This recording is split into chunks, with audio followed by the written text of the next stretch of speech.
Good morning and welcome to the Arlington Metaphysical Chapel. I'm Rev Nancy Jones, and I'm glad that you've chosen to join us for today's sermon. I'd like to talk about the power of our minds. Our scripture reference is from the book of Romans, chapter 12, verse 2. And be not conformed to this world, but be ye transformed by the renewal of your mind, that you may prove what is the will of God, what is good and acceptable and perfect. Thus ends the reading of the scripture. These words were written by the Apostle Paul in his letter to the Christian community in Rome, challenging every individual with these words: be ye transformed by the renewal of your mind. What a powerful statement.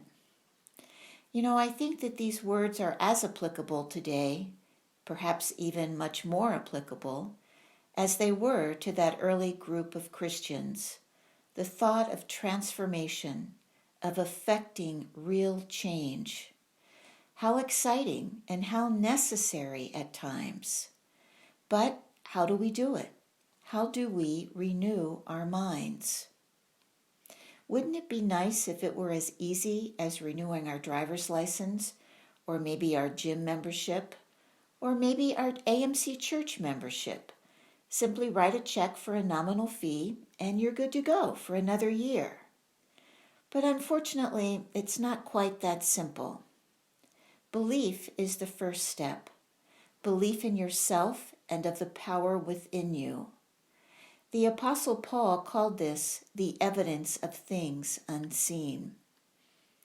Each time we turn away from the facts as they appear in this world, turning inward to the truth of who we each are, we renew that part of us which remembers and accepts our oneness with God and with all of life.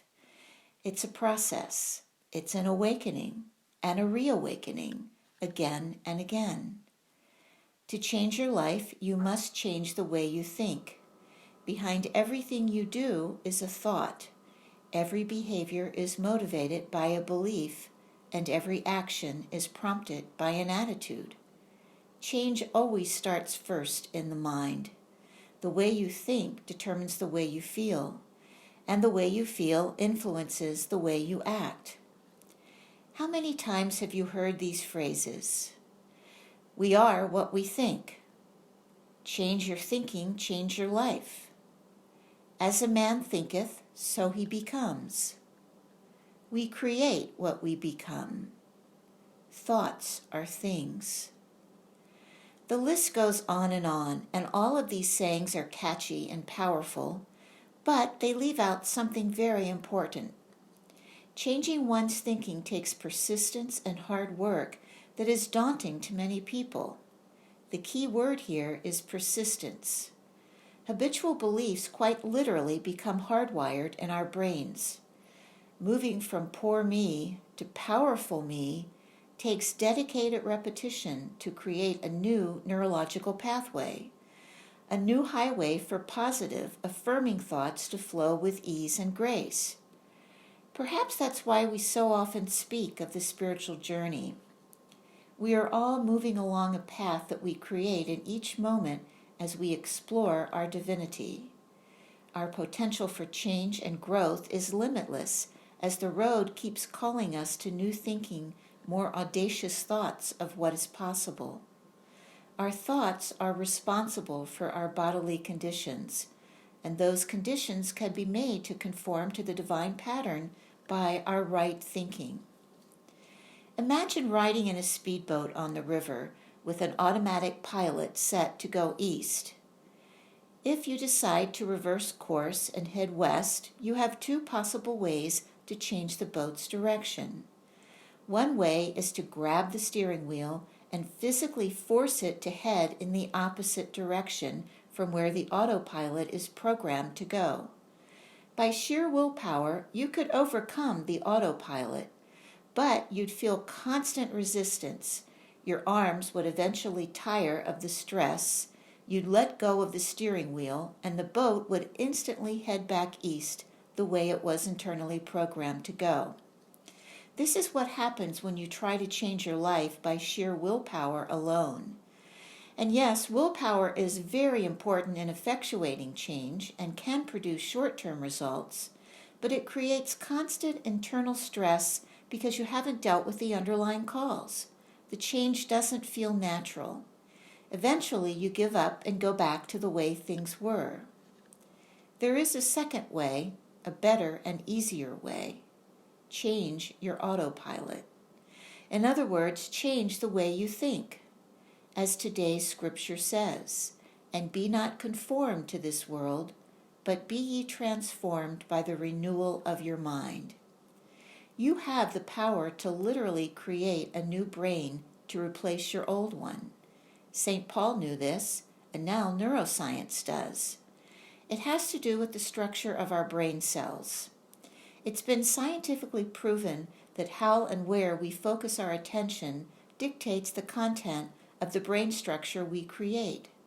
By choosing to focus our attention on uplifting emotional content and sustaining that moment for just 25 seconds, little by little we can change our brain structure, which changes mental activity, which changes biochemical communication in the body, which changes gene expression, and thus our physical, mental, and emotional well-being. Think of it this way. The act of replacing negative thoughts with good positive thoughts physically impacts a part of our brain, causing certain pathways to disconnect and make brand new connections, creating new pathways and building more cells devoted to right thinking. We can turbocharge this process by engaging in positive lifestyle choices such as exercising, adding nutrient-rich foods into our diet, sleeping and resting well, and cultivating positive relationships. Renewing your mind is like getting a redo on life. Rather than continuing with old patterns, ways of doing things, or habits, we get an upgrade. Timber Hawkeye, author of the best-selling book Buddhist Boot Camp, talks about observing a guided meditation exercise. The participants were asked to sit comfortably, close their eyes, and think back to the saddest moment of their lives. They were asked who was with them at the time, what they were wearing, about the sounds, smells, and textures of that moment, all in an effort to remember the event with as much detail as possible. Some of them conjured up the memory of a death in their family, while others recalled a recent heartbreak, divorce, or the loss of a pet. Video footage of the room captured everyone's posture slowly slouch with heavy shoulders, and a few of them even started rocking back and forth with tears in their eyes. It was as if they weren't just thinking about the sad experience, but actually going through it all over again. They were then asked to recall a happy time in their lives, anything from the past that made them smile. Although still sitting in silence with their eyes closed, the shift in everyone's thoughts was clearly captured by the camera once again. This time, their postures straightened, smiles began to spread across their faces, and a few of them even began to giggle as their memories took shape in their minds. Just like before, it was as if they weren't simply revisiting a memory, but going through the experience all over again. Think about the incredible power behind this simple exercise. Each individual was in complete control of how they felt and what their actions were. It turns out that we can actually decide how to feel at any given moment. Yet many times throughout our lives we've heard people say, "Oh, I can't help the way I feel." Or worse yet, "You make me feel this way." Eleanor Roosevelt said, "No one can make you feel inferior without your consent."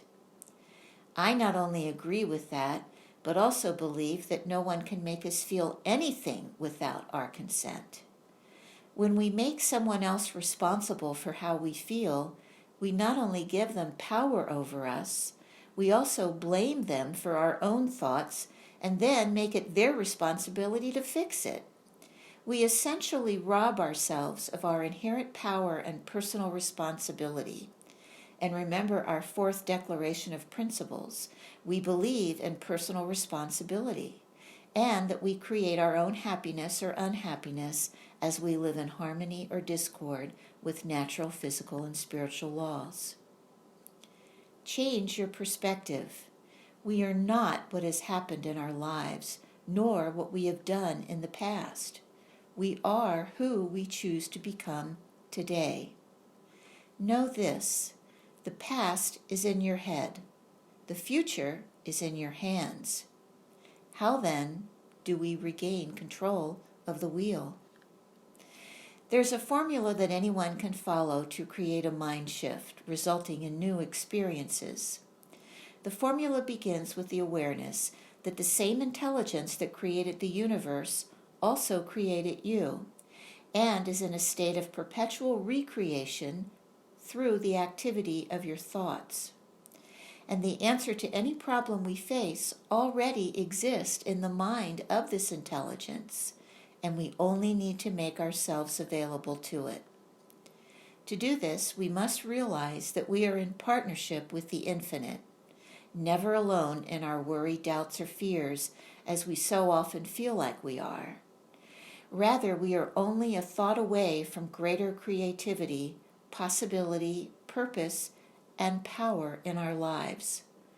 Like a slow, steady drip, one positive thought at a time can turn into a mighty stream of possibility, because our beliefs and activity of faith operate according to a law. Everywhere we look, the world is full of problems and challenges. That also means that everywhere we look, the world is just one thought away from a new possibility, a new solution, healing, and revelation that we've been longing for. Everything that is known and unknown exists in the mind, and the power of the mind is infinite. There is nothing that can separate us from the mind of God. Through the power of your mind, you possess the potential to become more tomorrow than you are today, and to live in the state of consciousness that you choose. If you are a Motown fan, you may recall the lyrics from a song made popular by the Temptations. It was on their album called Undisputed Truth. The lyrics went, "I'm telling you the natural facts for what it's worth. You make your own heaven and hell right here on earth. Think about it. Think about it." The Temptations were right. We have the power to make our life heaven or hell. Our thoughts create our reality. A change in thought changes everything. Better thoughts equal a better life. While it really is that simple, it is not necessarily that easy. Changing our mindsets can be challenging, but we are worth the effort. By choosing to live consciously and intentionally, and with relentless practice, we get to experience heaven on earth in this moment.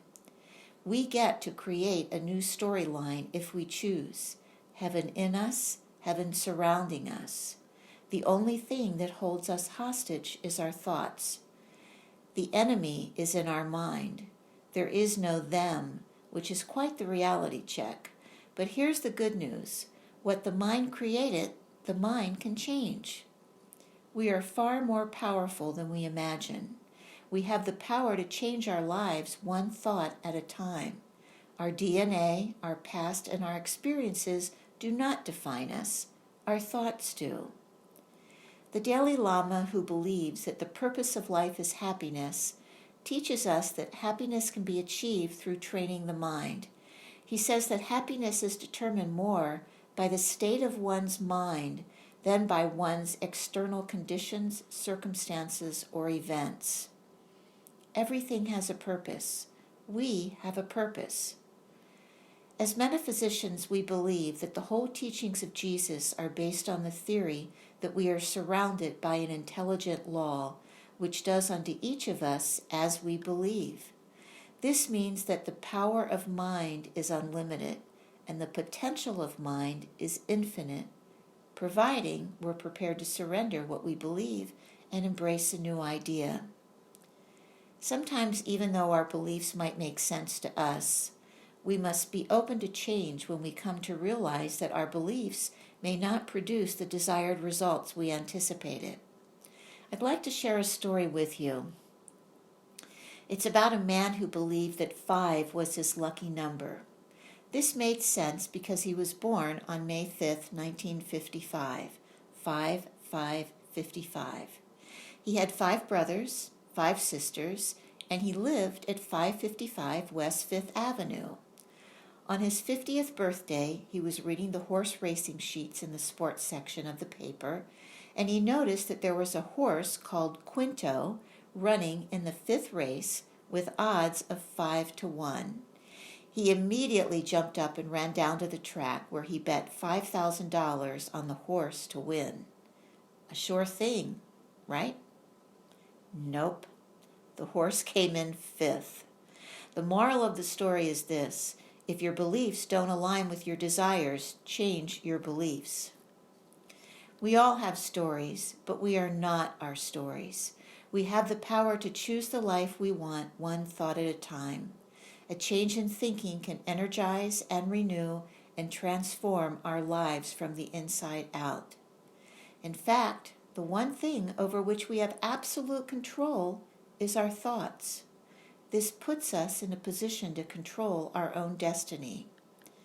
The power of your mind is just that, your power to renew. So the scripture and the message of today is, be ye transformed by the renewing of your mind. And may it be so.